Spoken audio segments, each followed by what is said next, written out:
But I really don't have any regrets. I really don't. I've lived exactly how I've wanted to. I've tried my hardest every single time. I didn't win the matches that maybe I should have always won, but I really gave it my all. So that for me is enough.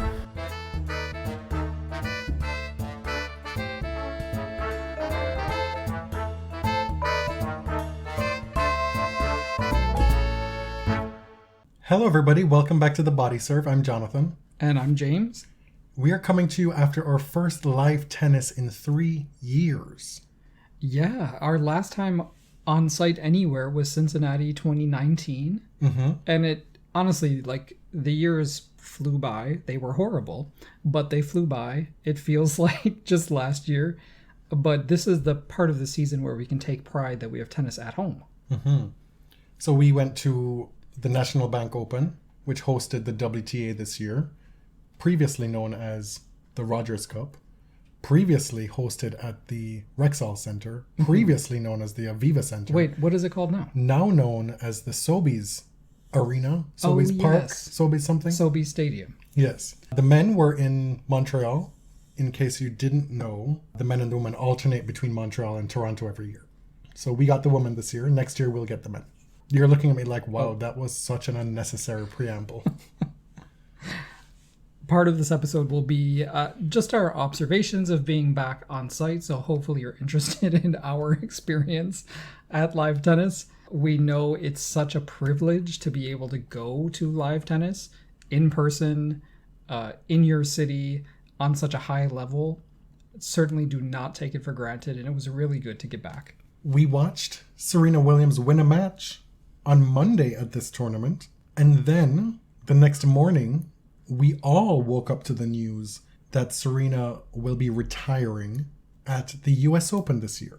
On Tuesday of last week, Vogue published her essay where she talked about how she'd be, quote, evolving away from tennis.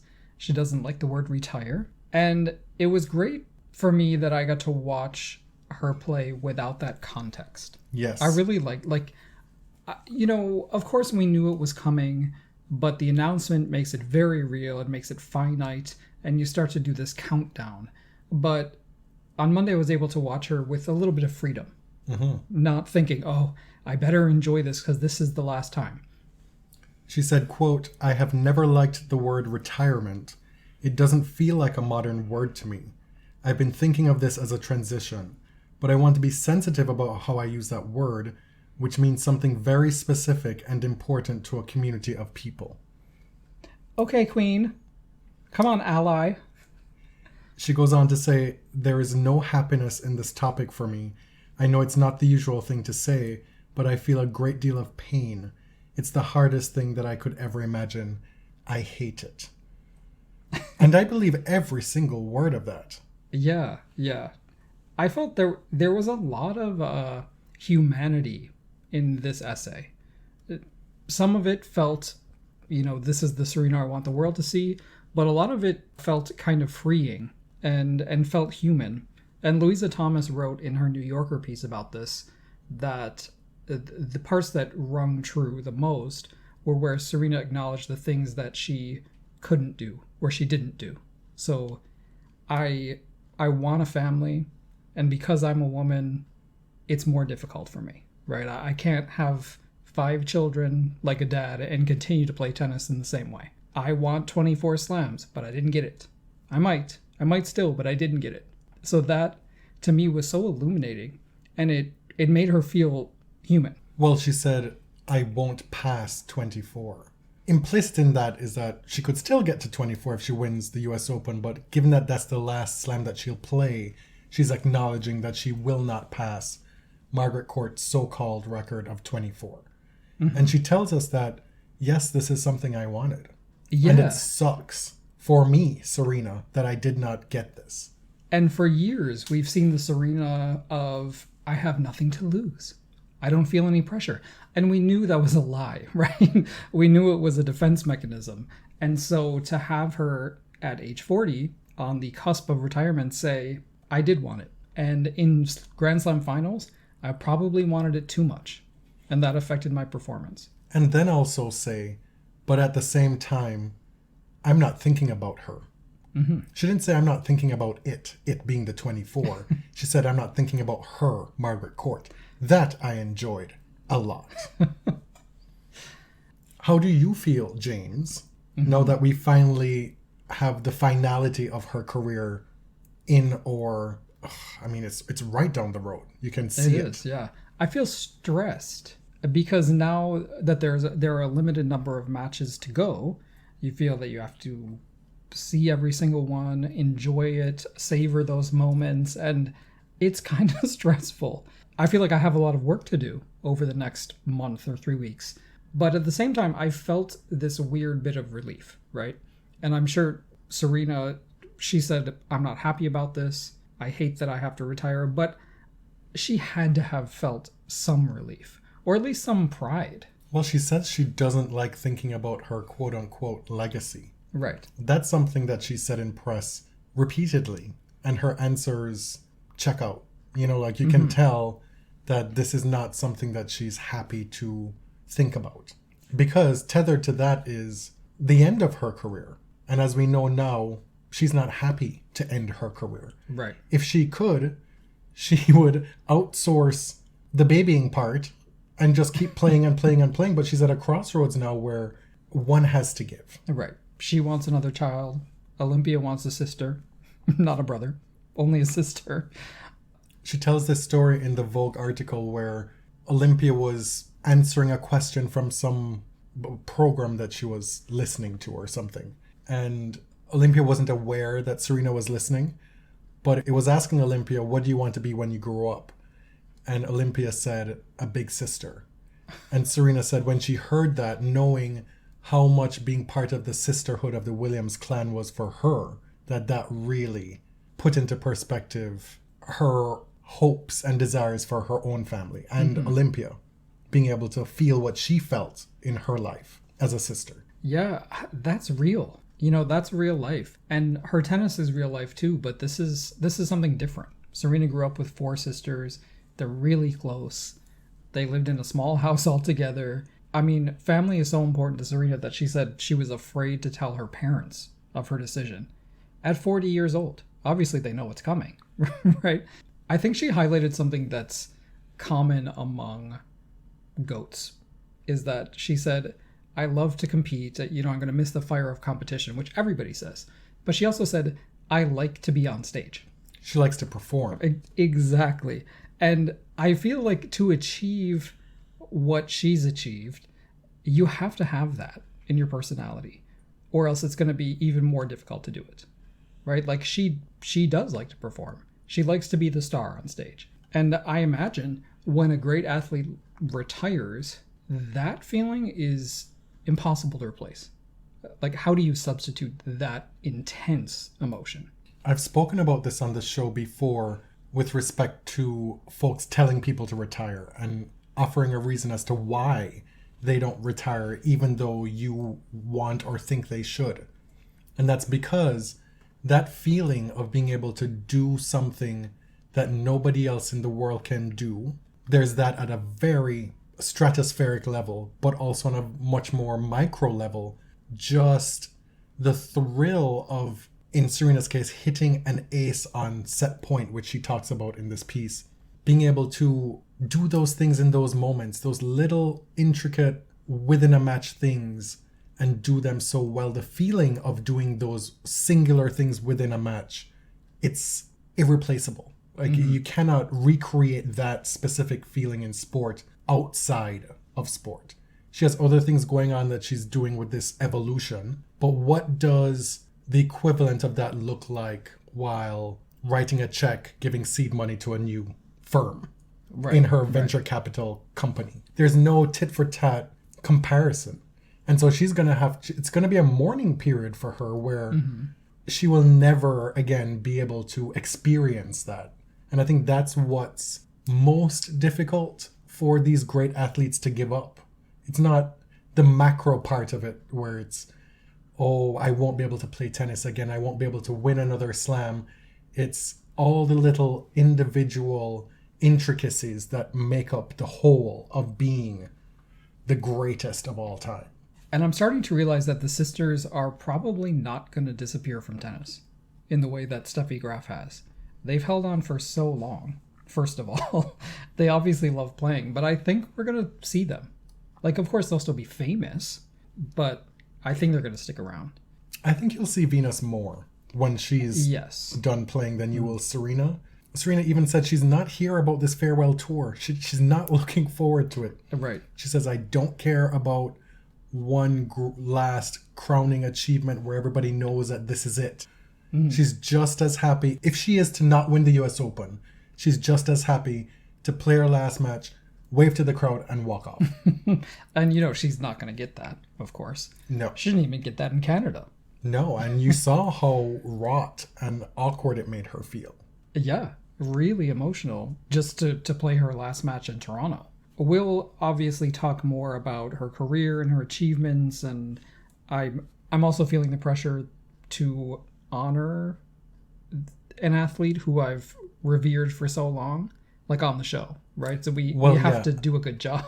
I also think that perhaps we're going to be doing a Serena episode at some point. I don't know what that will look like, but at this point now, we're going to have to do one. Right. So we'll talk more about her actual career. What I want us to evolve away from is talking about the things that she didn't do, because the numbers speak for themselves. The records speak for themselves. Let's talk about the achievements. You spoke about how, for you personally, one of the emotions that you felt when this news came out was relief. And that was one of my reactions as well, because throughout the duration of doing this show since 2015, anytime Serena has done anything of a note, be it on the court, be it something she's wearing, even when she's not in that conversation at all, she still is the conversation, because everybody and them dead granny have something to say about Serena Williams whenever she's around. Yeah. And with this news, again, we had these people coming out of the woodwork. Always got something to say to drag her and Venus's name through the mud just because. Because it's a sport for these people. Opportunists, really. Do I want to ever hear about Serena or Venus and how they have or haven't, and even if they did, how poorly they were in press? Never again. No. That'll be one of the greatest reliefs of my life. Because after 25 years in this sport, to now at 41, Serena soon to be 41 and Venus 42 years old, to be trying to put it on their shoulders still that somehow the survival and the development of women's tennis is dependent on them being fully engaged in a press conference. Brain dead behavior. In 2022? In 2022. In a post-Naomi world? Absolute madness. No. That is a really like a chip on a journalist's shoulder. It's not important. And that's just one instance, but the way her body's been talked about, her physique, the way she plays the game, what she should have done in her career, what she shouldn't have done, demeaning her achievements because she's so naturally talented, not giving her the due for the intellect and the hard work required in her game to be who she was. At every turn, talking about Serena Williams has been both a joy and a pain for us on this show. Yeah, but I'm not amplifying that bullshit right now. We're in the farewell tour. We are, but I'm saying when I asked you about what was the reaction, I'm explaining why the relief was there for me. Because fair enough. On some level, I don't have to deal with that shit anymore. Or engage with it on the show. We now get to put our bow on this evolution as well. Just drown that nonsense out for good. Yeah. I was struck by the fact that she was going to ghost us. That was a distinct possibility, right? She, for months, as she was recovering from that hamstring injury, she had no interest in practicing at all. And Tiger Woods spoke to her and said... Well, she spoke to Tiger. Okay, fine. She sought him out? Yes. Oh. Tiger said, give it 2 weeks, practice, and see how you feel. And she said, and I didn't do that. But then I eventually did that. And she was also trying to get pregnant, which was, okay, well, that was a surprise to me. So she really would have ghosted us had she gotten pregnant. Yeah, I feel like this final goal is kind of happenstance. As it turned out, it very likely might not have happened. Yeah. Let's move on to the tennis. Let's recap the winners of Toronto and Montreal, and then we'll get into the tennis that we actually saw and the observations. In Toronto, Simona Halep wins her 9th 1,000 level title, joining an elite group. She's 4th on the active list behind Venus, Serena, and Vika for 1,000 level titles. She joins Serena and Martina Navratilova with 3 Canadian Open titles. Did you know that? And Monica Seles? Monica and Chrissy actually have 4. Okay. They tied for the most in the Open era. I know that's not like a major record, but, some Canadian content for you. Like walking through the grounds, I'm pretty sure I saw a banner with Monica Seles 1996 to 1999 or something like that. No, she was wanted a bunch. A superstar at this event, especially in Toronto. Simona Halep beats Beatriz Haddad Maia in a 3-set final. Simona gets back to the top 10, which feels very right. It doesn't feel correct having Simona at number 15. She's clearly one of the top 10 best players still on the WTA. Period. She is. And I really hate to give this win to Patrick. However, so don't. I'm not giving it to Patrick, but I have to give Simona credit for just the way her game and her fitness and her career have turned around this season. She had a rough go of it, and it's not her fault. She had injuries, but she said that she struggled with motivation as well, and she did consider whether this was it, if this was curtains on her career. And look at her now. So where does Patrick come into this? Well, she gives a lot of credit to Patrick. And she has transformed her team with Moratoglu people.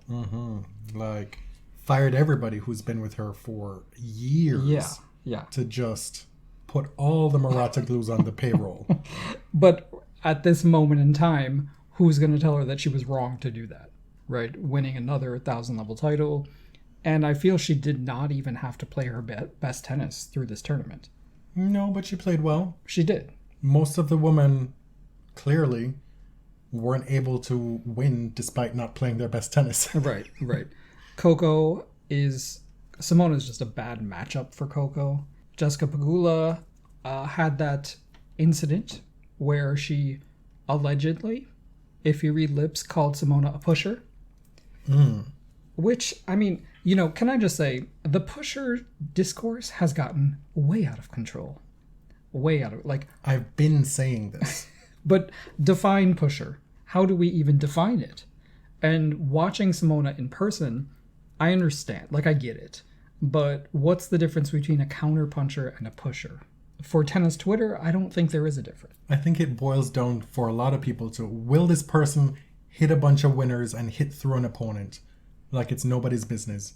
And if they can't, then they're a pusher. Right. So the only legitimate game style is aggressive baseliner or serve and volleyer. And again, everybody else is a pusher. And again, I'd like to point out that you have played a part in this on this podcast, heralding and privileging the boom boom big babe tennis as your favorite.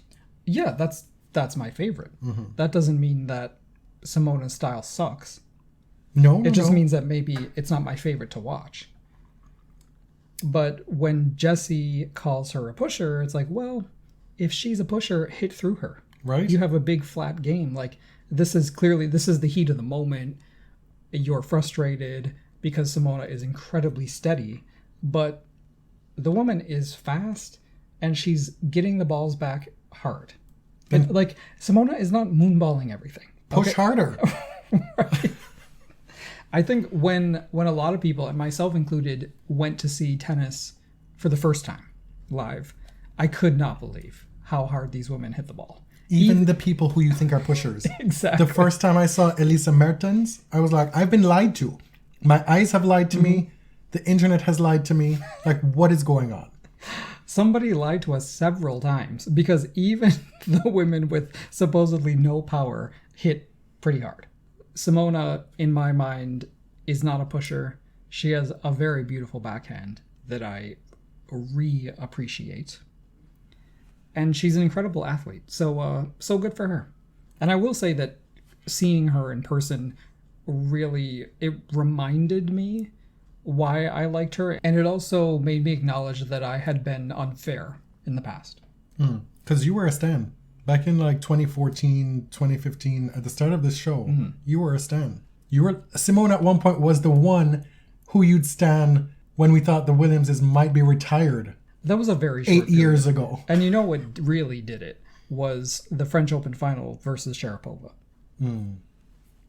So, anyway, let's talk about Beatriz Haddad Maia, Brazilian Lefty, James, which it's the only way that I could tell her apart from Belinda Bencic. They were wearing a very similar kit.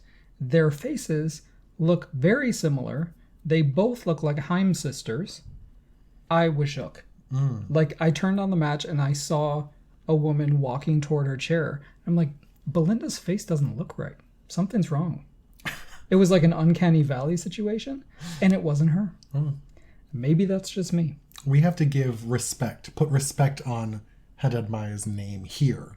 Because if you thought her back-to-back grass 1-2-step title run was flukish or, a cute result, this is backing that up. It is. Beat Martina Trevisan, Leila Fernandez, the home country girl. Number 1, Iga Świątek. There's a big one. Belinda Bencic. Another big one, to be right? frank. Bencic was in excellent form. Pliskova, who had rounded into great form against Zheng, and gives Simona a hell of a time in the final. Somebody else to give big ups to, Zheng Qinwen. Mercy. This young woman is going to be a star. Yes. One of my favorite matches of the week was Pliskova versus Zheng. It had everything. She really has a lot of star power, charisma, and the game is there, right? Like, the game is a big game that people can stan, that casual fans can watch. That people can stan? There we go again. No, that casual fans, even non-tennis fans, are going to watch and be like, oh wow, she hits hard. Like, it's one of those everyman games. Why are you looking at me like that?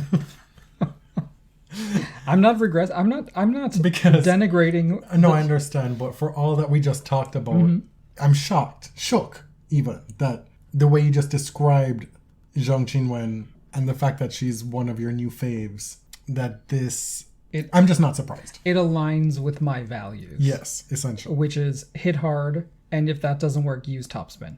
And also have a personality. Right. At this point, nobody wants to see her name near them in a draw because she can beat anybody. Did you watch that video clip of her from press where she talked about playing Iga at the French Open, and that in her mind she kind of like gave her the title? See, this is the kind of confidence that we need.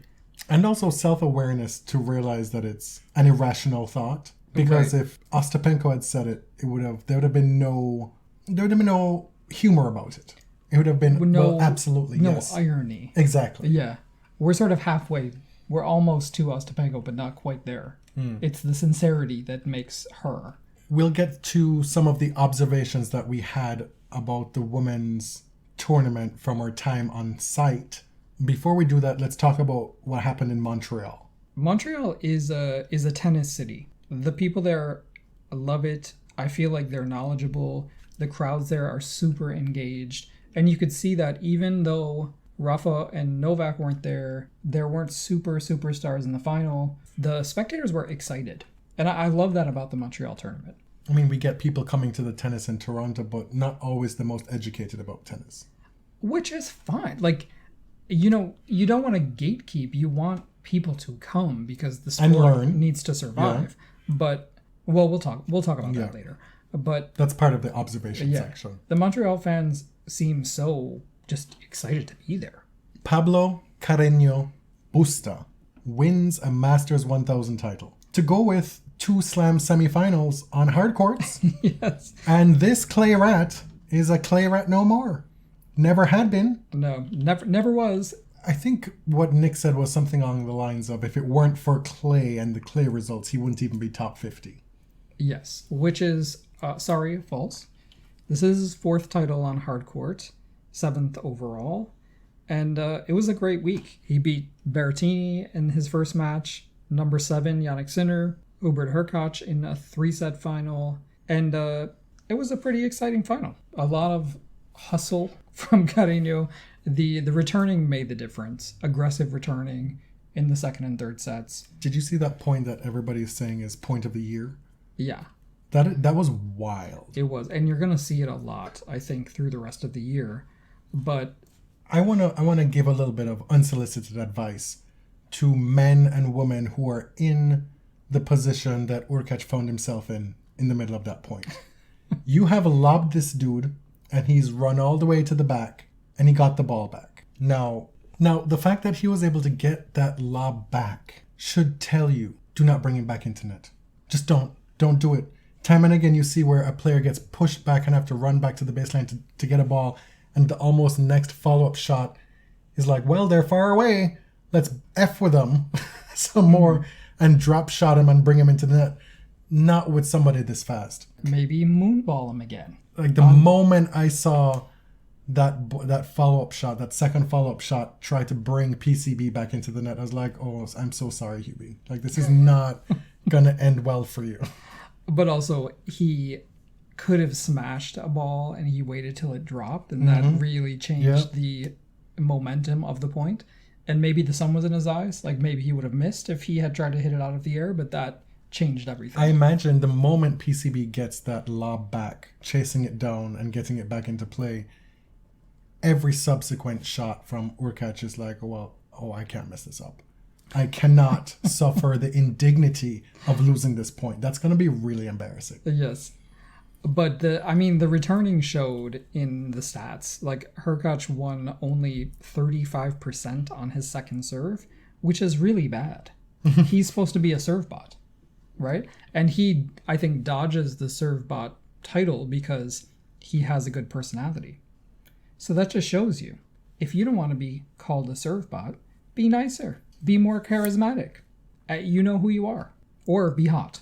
That allows you to dodge it as well. No, I'm going to pass on that one. This National Bank or Banque Nationale Open in Montreal was harder to follow for me because we were there in Toronto early in the week while we were on site. It seemed like all of the top men's seeds went out. Dropping like flies. Yeah. 4 of the top 5 seeds lost in the second round. That is their first round because they all got byes, meaning they did not win a match. Medvedev lost to Kyrgios. Kyrgios extended his win streak to 9 before losing to Hurkacz. We could have had a Casper Ruud Carreño Busta final, which would have been so great considering all the shit that Kyrgios talked about the two of them and their alleged lack of ability on hard courts. Or we could have had a Ruud Dan Evans final. Amazing. Did you see that footage of Dan running through the tunnel to go use the bathroom and then the volunteers or the officials running after him? No. Not that he was doing anything wrong, but running after him to keep up with him. Oh, okay. Because they have to monitor what he's doing. And the responses. Like, the first thing that came to my mind was, oh, we gotta go to see if there's allegedly any lines of coke being done. Oh, really? Really, Jonathan? He owned up to it. And it's not a performance-enhancing drug. No. I don't think so. I'm just saying. Maybe for like 10 minutes. The immediate reaction to watching that, something that you don't often see or have access to seeing, it brought a little bit of levity to my life. That's really rude. You know what's wild about tennis is that the officials actually adjudicate what is going on in the bathroom. Yes. Like, you're not allowed to take a bathroom break unless you are going number 1 or number 2. How would they know? Why do they care? Who's investigating? Like, you can't just take a bathroom break to change your clothes. You may not. It's against the rules. You have to go poo-poo or pee-pee. Stop. But that's how silly it is. Yes, like, that's why I use those words, because it is ridiculous. As we talk about the effects of climate change on tennis and players playing in even hotter and more humid conditions than ever, they're going to have to change their clothes. Right. There was footage that emerged of a fan accosting Daniil Medvedev after his loss to Nick Kyrgios, saying he was a loser. The boldness in person is surprising. I don't think I've ever seen that as a player actually leaves the stadium. Yeah, it seemed like he was leaving the stadium. Was it the stadium or the site? It looked like he was walking out of the stadium, which was surprising because like he didn't use a tunnel. I don't remember enough about the Montreal stadium. At any rate, somebody was shouting, "Loser! Loser!" And then Daniil was like, no ma'am. Turned right back around and went straight to this dude. It was like, what of it? What? And that was Daniil's voice demanding that he apologize, right? I kept hearing somebody tell him to apologize. I'm not sure, to be honest. Now, the good thing about being in person is that guy probably got removed and probably got banned. I hope so. Which doesn't happen on Twitter. But if you're stupid enough to do it on site, like, they're going to throw you out. Some other notable, I guess, losses or wins.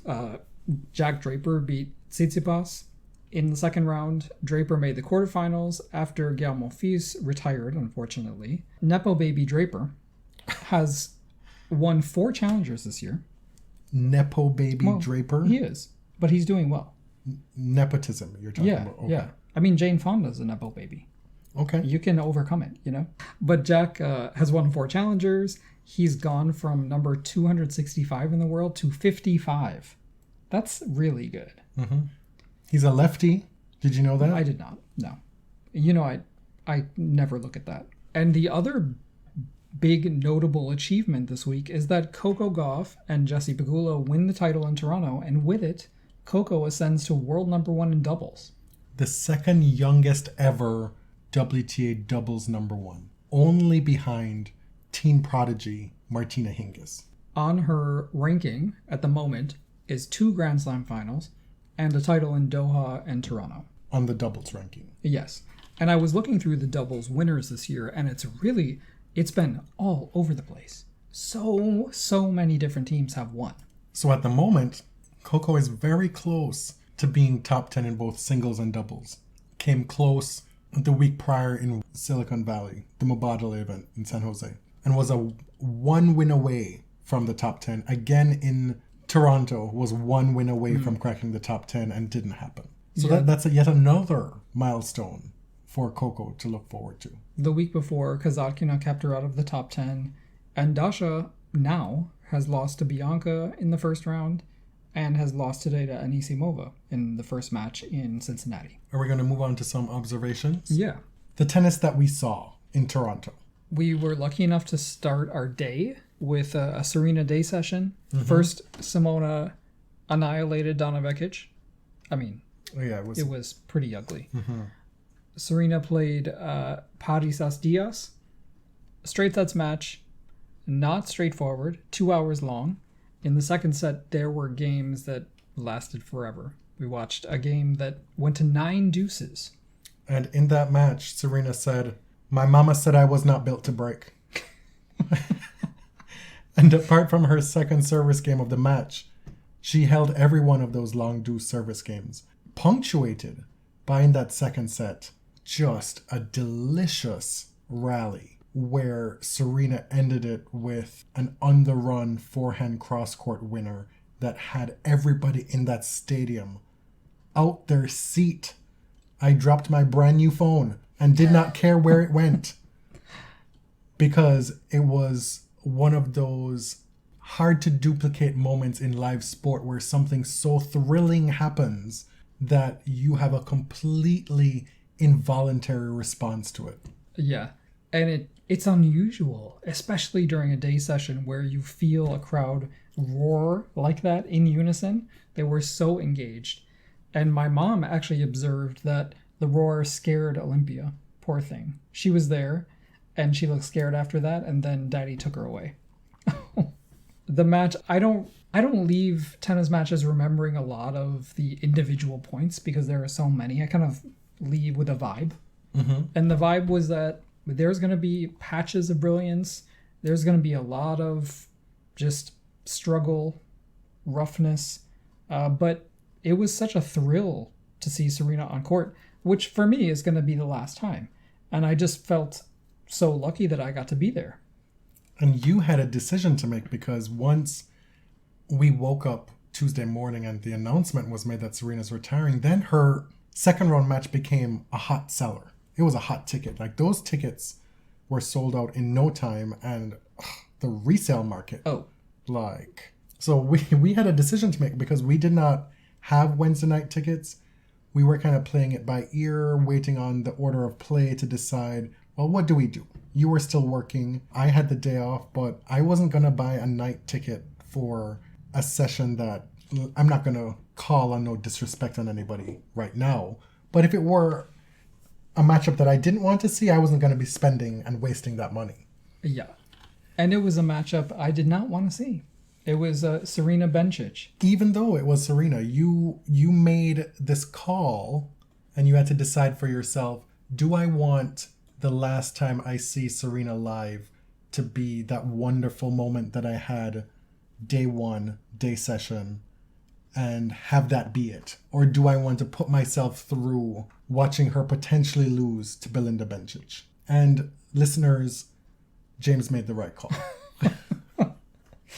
Of course, I would have seen the ceremony when they gave Serena the hockey jerseys and that just very emotional moment, but I feel very content. I didn't feel good about spending $250 plus to watch her play Bencic. It didn't have a good feeling about it. Watching Sloane Stephens play defense is such an incredible experience. Mm-hmm. See, this is where the pusher thing is out of control, right? We know Sloane can play boom boom tennis if she needs to. We saw her do it against Maria Sakkari when she had to. And that is a whole other Sloane Stephens experience that is to be enjoyed. But if... you have to take it for what it is. Right? But when you're watching her just get everything back, and just how effortless her movement is on court, it's just incredible to watch. So she played Sofia Kenin in the first round, and that was one that we highlighted. This is either going to be a mess or it's going to be really fun, or both. It was everything. It was all of those things.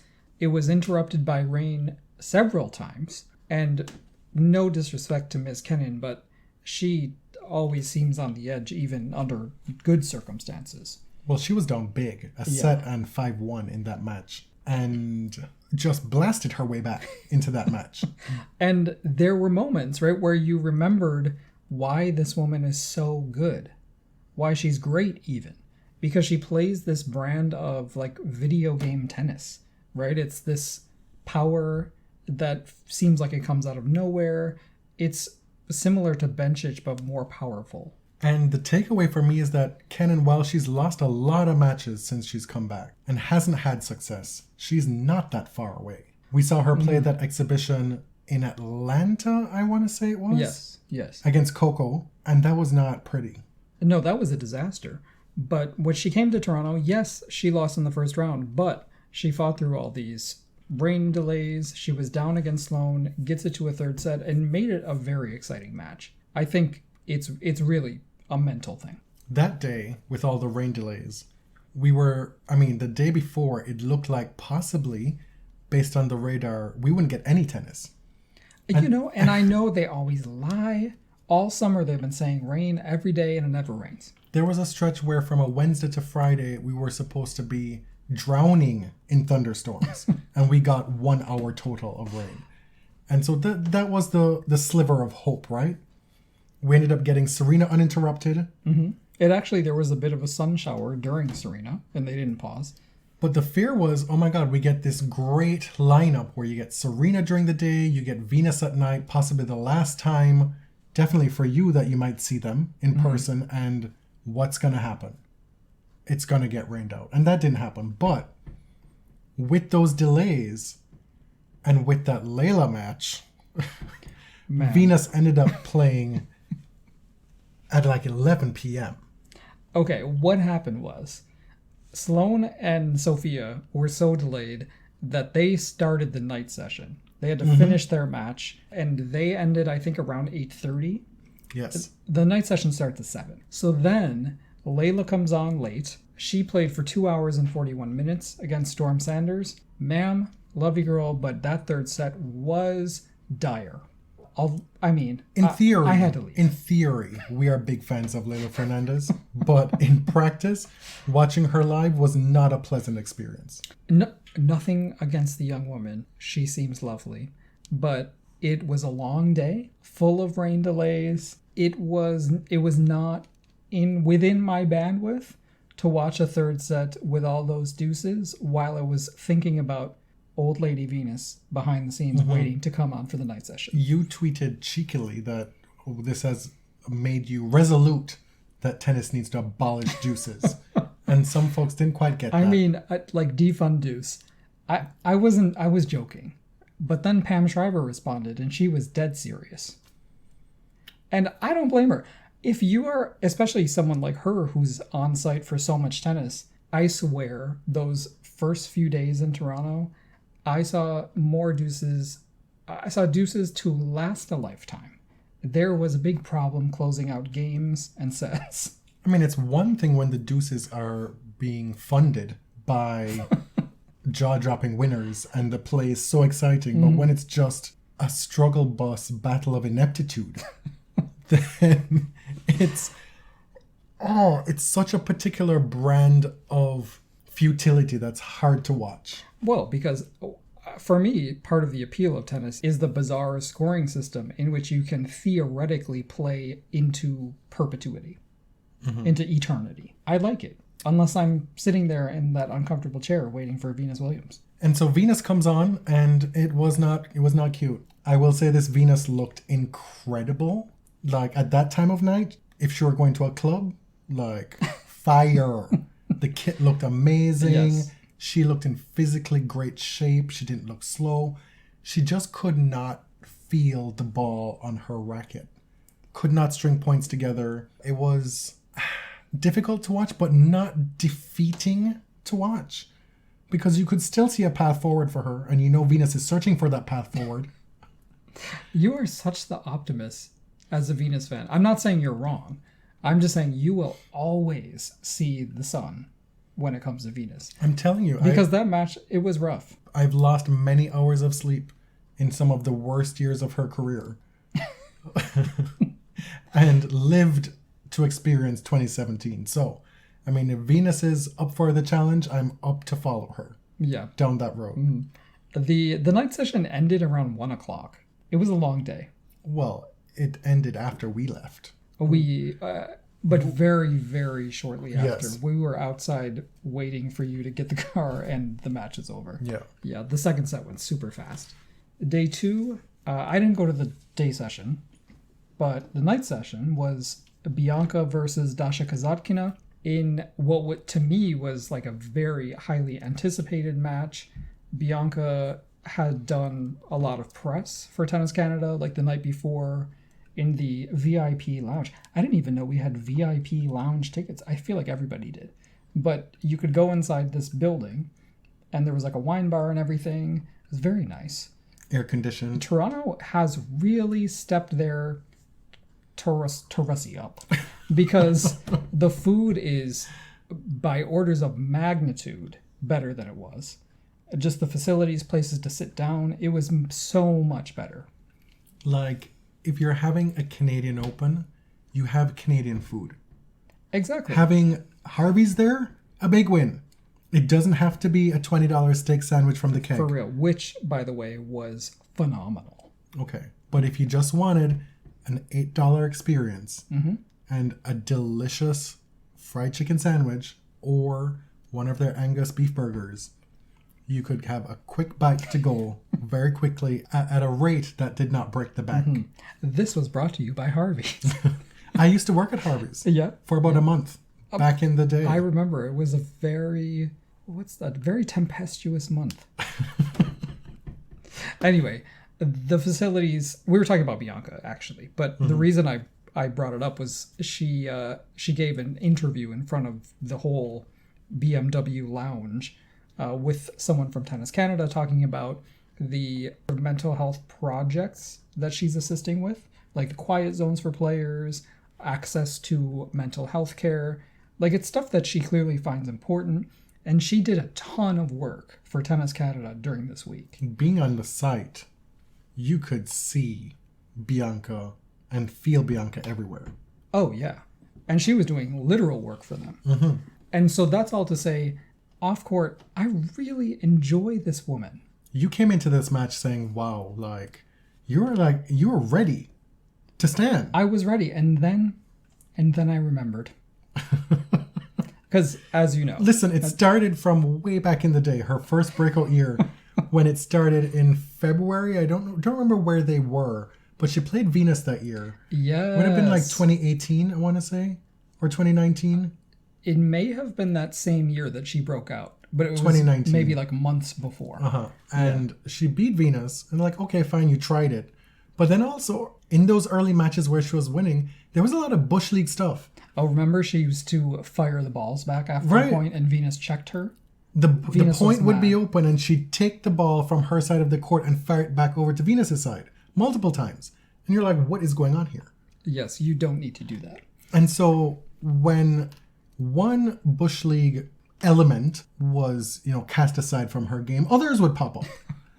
And it would just be, why? Why is there always some mess watching a Bianca match? She was accused very famously by Angelique Kerber of being a drama queen, which is pretty out of character for Kerber to do that. But Bianca gives you, I will tell you, she gives you bang for your buck. She is entertainment, Ms. Entertainment, for real. Like, she's show business. Sometimes it's too much. And this crowd was ready for it. They ate everything up. Bianca is from the Toronto area. She's from Mississauga. This is home for her. She's also a product of Tennis Canada. Like, this is their pride and joy. And a legit star in the women's game. Of course, she is the star. But, we're huge fans of Dasha Kazatkina. I was pulling for her. I think I was one of two people in the stadium. That other guy, the other one, and that other guy way up in the top saying "Davai Dasha." Oh, he would just scream out "Kazatkina!" the only voice. And strangely, the crowd, I felt, was very dead for most of that match. It was just quiet. It was a very strange atmosphere pretty much until the end. See, I didn't have that experience. Oh, I did. I don't know what you expected, but it was a pretty lively crowd. Everybody wanted Bianca to win. They were in it. Okay, so let's get to They were in it for her to win it. Let's get to the meat of it. The first set was very entertaining. Dasha's game looks a lot different in person. Like, you can watch her on TV and not get it and say she just hits these puff balls. I don't understand. She's so untalented. If you go watch her in person, you get a completely different reading of her game. Except the serve is more alarming in person. Oh, yeah. The second serve is astounding. Indeed. And not in a good way. But the rest of it, like, she hits with these amazing arcing spins that sort of dip and hit the baseline. She's inventive and she's fun to watch, I find. And we had the perfect seats to watch her that night because, and this is something I was thinking about all week as we kind of had different seats at different angles for different sessions.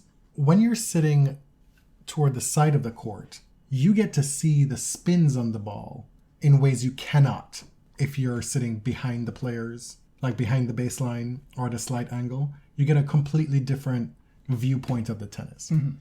And so here I want y'all to tell us, what are your favorite viewpoints to watch a live tennis match? Because I feel like every single one has its benefit, unless you're way up in the nosebleeds. And we, for years, that's where we sat because that's all we could afford. In this match, you could see her ground strokes and her ground game and its potency really well. And how frustrating it could be to an opponent, and how she knows how to open up the court to hit a winner, even if she's not the most powerful player out there. And in this match, Bianca wasn't much more powerful than Dasha. Right. She wasn't blowing her off the court. It was a battle of tricksters out there. Let me tell you, Dasha's spin had the amateur line callers shook. What is this impulse among people to call every line out loud? Shut up. In the middle of a point. This is electronic line calling. Who are you arguing? Are you arguing with God? Well, most of them did not know it was electronic line calling. I guarantee to you. be fair, they had such a lack of perception, they didn't even realize there weren't line umpires out there. But it's always men. And it's always men being super loud and letting us know that they're super ignorant. And then they're like, challenge that. I'm like, dude, it's a computer. What are you going to challenge? This goes back to our previous discussion about how uneducated a lot of the Toronto crowd was about tennis, and you wanted to not gatekeep it.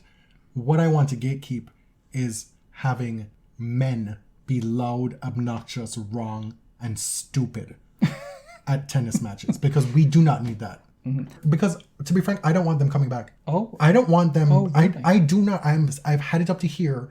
My bandwidth has burst. Having to sit down, being held captive with men yappa, yappa, yappa, yappa, yappa right behind me the entirety of the match.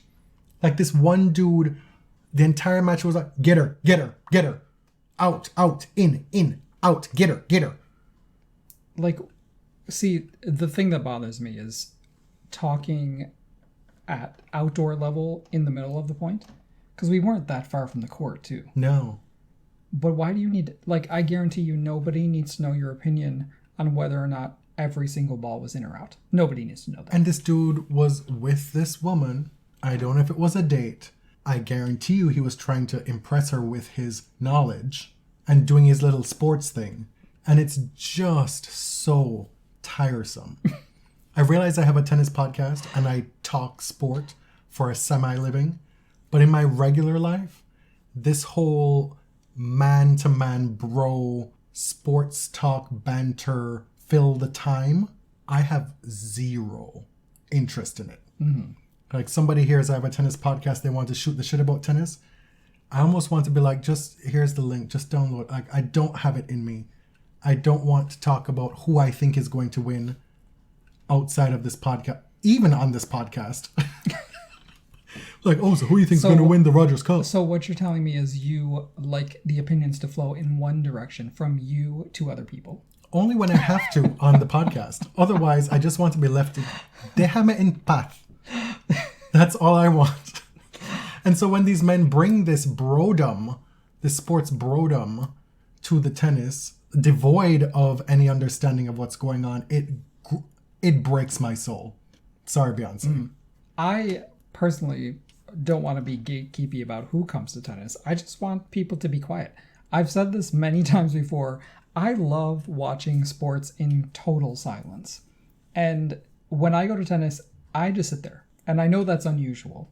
Like, even the Serena match that you saw where she won? I clap at appropriate times, but I'm not talking in the middle of the point. I just kind of sit there. No, it was fun when the crowd is yelling out, oh yeah, Davai Dasha. But when you're supposed to. Yeah. Yeah. But you're just sitting there. But my point is, don't you enjoy when it all coalesces in such an organic way? Oh yeah, totally. Like if we weren't so disgusted by this match, we would have enjoyed the moment for Bianca in front of our home crowd. Oh my God. Okay, so I must have been the only person who just sat there and did not get up. Even you got up after that match. It was a very pointed sitting. We actually have to talk about it because you've gotten ahead of yourself here. A really entertaining first set. But Bianca was clearly struggling with something, right? And the crowd had no idea what it was. We had heard that she had suffered a back injury the week before. Some people around us were talking about the back. She crouched down a few times, which looked like, okay, maybe she's stretching out the back, which is something I have done if my back is hurting, like squatting and sort of stretching. It turns out she was feeling ill. Like sick to her stomach. Apparently she ate too much before the match. I have to tell you, the crowd had no idea what was going on. None. And from what I hear, the commentators didn't really know that much either on TV. So from our perspective, what we saw was the girl who cried wolf again, right? We saw the theatrics. Allegedly. No, I'm telling you what we thought we saw, Okay. right? And No, but allegedly she does that all the time. sure, Allegedly. People accuse her of being dramatic or engaging in gamesmanship, and I think there's some validity to that. So I have to admit, I brought that bias to the match. And what really got me is that at 2-1, I think it was 2-1 in the tiebreak, right before Dasha was to serve, Bianca just went and sat down. Mm-hmm. And she looked agonized, and all the medical staff came over to her, and she looked like she was going to quit. I was like, oh, she's retiring. And then she just gets back up and plays and wins the tiebreak. And to me, I did not like that. I still don't like that. And I believe that she was ill. I genuinely believe that she was sick. She wasn't making it up or anything. But being in the crowd, I was like, what the hell is going on? I think there's a simple solution. The simple solution is, if you are that unwell, you say, yo, Dasha, just toss a couple in and then go sit down. You forfeit a couple points. Exactly. You know that you cannot do this in this moment. You are not entitled to hold up your opponent, especially on their serve. Like that, to me, that is a non-starter. Well, because what was that? What was it? It's a non-starter. Apparently, it is technically within the... I did look up the rules because I was very confused. And if a player believes that they've developed an acute, treatable condition necessitating an immediate stop and play, then they can seek medical treatment. Is that what this was? I don't know. But to me... Well, there was no treatment There given. was no treatment. The trainer came out and was like, I got nothing for you, boo. Like, I can't do anything for you in that moment. So, be that as it were, then those points should have gone to Dasha. Those 2 points. Right. As far as I am concerned. And that will also go a long way toward eliminating any projections or suspicions of gamesmanship. Because if a player is willing to forfeit those 2 points, then you know something's quote unquote really wrong. And you're not then disadvantaging the opponent as much. Right. If you are interested, you can look at the WTA rulebook, page 369, because I needed to know, right? Now, it says that the player is expected to be forthright about whether she believes she suffers with an acute medical condition that warrants a stop and play.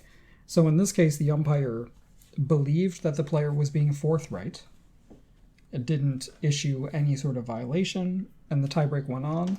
Dasha was very clearly rattled by it. And of course, as a professional athlete, it is your job to deal with those things and overcome them. So I'm not saying that as an excuse, but to me, it really sucked a lot of air out of the stadium. Like, did you feel that? Yes, she won the tiebreak, but I think people were very confused about what was going on. And then the first few games of the second set, the atmosphere was dead for a Canadian player. It was a very weird match to be at. Coco Gauff, I'm here to tell you that her backhand in person is the truth that you suspected it to be. I love it. That's just a bullet point. Coco's backhand is crazy. Mm-hmm. And then you go and watch her on the practice court and she spends a couple minutes just firing backhands down the line. And it's like, nobody's out here doing it like this. Nobody on the WTA is doing it like this. Let serves. Okay. This is something we've talked about on the show before. This machine. What is going on with this machine? Lies. Liza Minnelli lies is what's happening. So many times we were watching these matches and it's like, that's a let? The players are like, that's a let? They didn't hear anything. They didn't see anything. Like, just let the point continue in that case. I feel like, why do we have a machine to test the lets? Is it all that serious? It didn't even change the trajectory of the ball in any way. Mm-hmm. If the trajectory of the ball, the pace of the ball is altered in any significant way, as detectable by the eye of the umpire, sure. I think that's where I am right now. But if both players are just like, okay, can we just move on? I don't believe this machine. No way. Because sometimes you hear it click, you hear the ball thwack against the net cord and nothing happens. The machine doesn't go off. Is this thing on? Two players who were, again, as they have been in the past for me, incredible to watch live Camila Giorgi and Yelena Ostapenko. Yes. I didn't get to see Giorgi. You said in the second set against Raducanu, she just fired. She was just firing from the jump. Hitting laser bullets from the baseline. The serve is wonky. We know that she's led the tour in double faults many times. But when Camila is on, the no-nonsense brazenness of her ground game is just a lot of fun to watch. That's a good word for it. She is brazen, just in general. As is Ostapenko. Yes. I got to watch her from 5 feet away, standing room, waiting to get into her match on court 1. And I just stood there. It's like, what is the point of sitting down when you have this vantage point?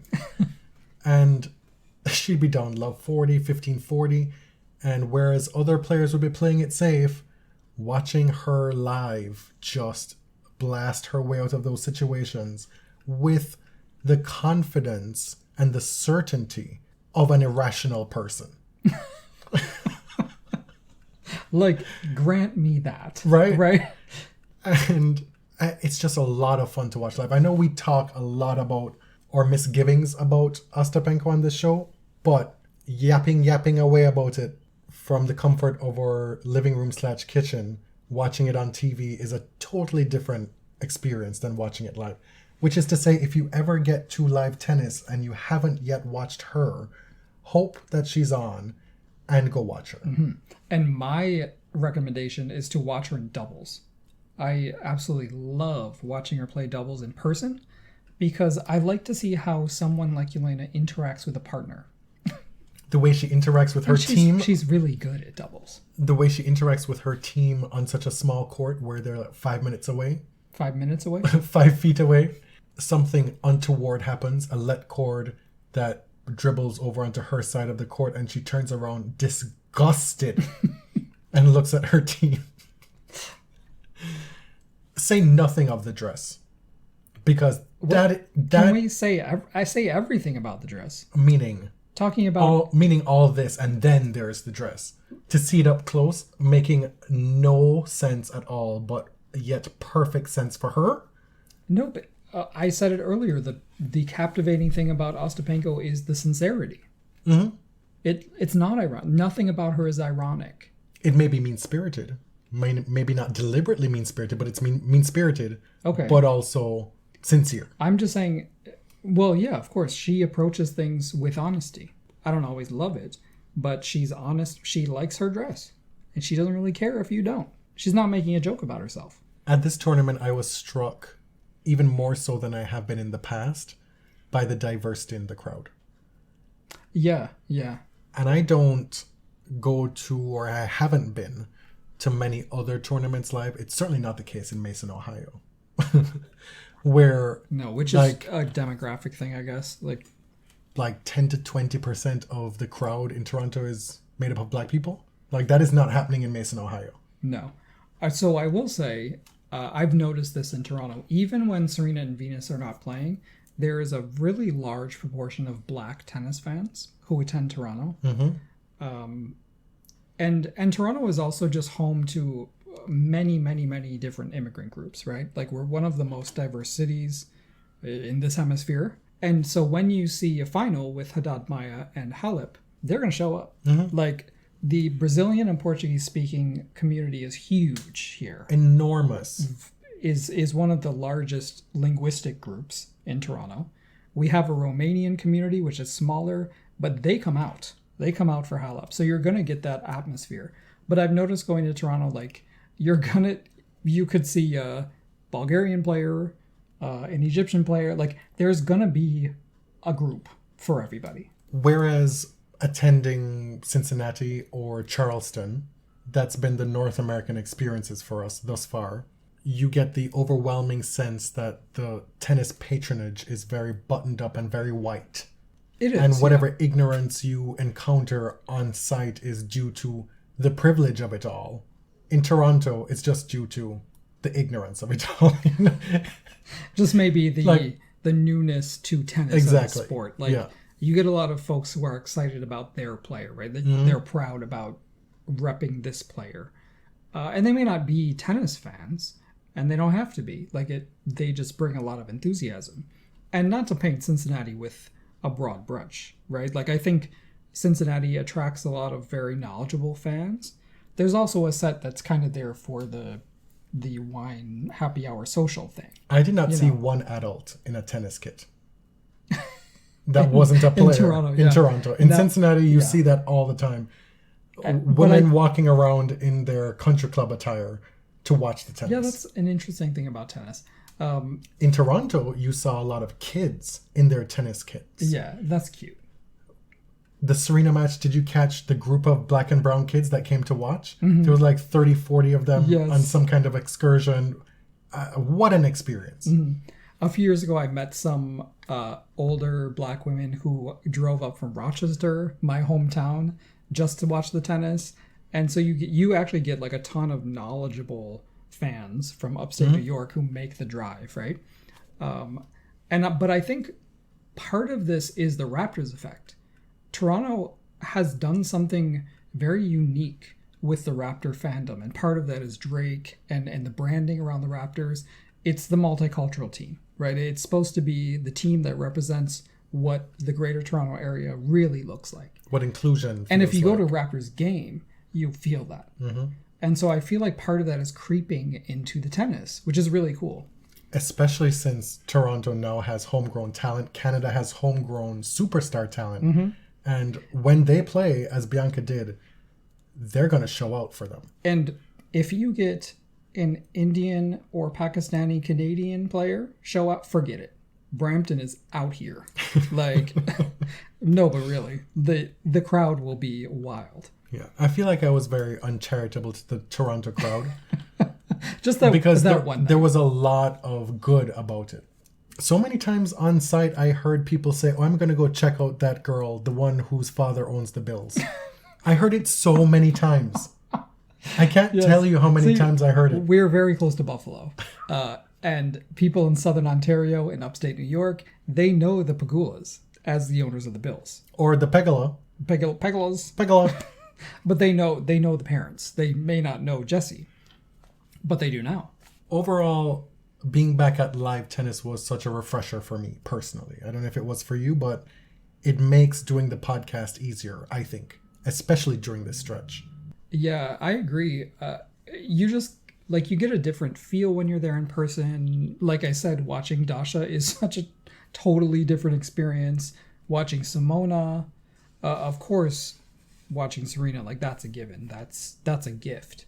The fact that I can watch the GOAT in 2022 in her 40s play tennis in Toronto, that's amazing. But in general, yeah, it sort of re-sparked something in me. It also reminds you about certain things that you had maybe forgotten. Mm-hmm. I mean, it's been so long that I've been at any event since COVID, so just being there was mostly good. It reminded you that you actually like watching Simona Halep.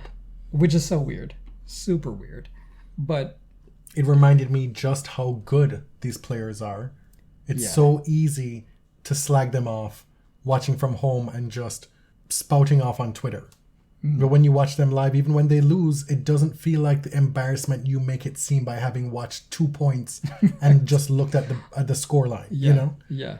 It does make me re-appreciate it. And again, I have to emphasize, it's such a privilege to be able to go. I remember years ago when we were young and had no money, it was could barely afford a 300 level seat in the stadium. We got money now? The cheapest seat. I guess slightly more than we did, but yeah. I mean, that said, there are very few bad seats in Toronto. Yeah, it's a pretty good stadium. It's intimate. We've got more live tennis coming up. I will be in New York for the US Open through Saturday of Labor Day weekend. If your back/body/decrepitude starts to improve... You're talking to me? Uh-huh. By the end of the year, then maybe we can head to a fall event together. Who knows? Perchance. Cincinnati is this week. Mm-hmm. Winston-Salem, Cleveland. There's a few things in the following week. And then we'll get to the US Open. I have to say, it is weird having just been to tennis and not going to Cincinnati. Yes. Because we went there I think from like 2015 to 2019. A few years you were impressed, a few years we were both impressed. At least 5 years in a row we went. Yeah. And so this will be the first, well, I guess it's not really a non-COVID year. It's still a COVID year. We haven't been back to Cincinnati since the pandemic. Yeah. So I'm getting a little bit of FOMO from the folks that I know, from friends who are in Cincinnati. But I'm also remembering, like, I wish things were open later.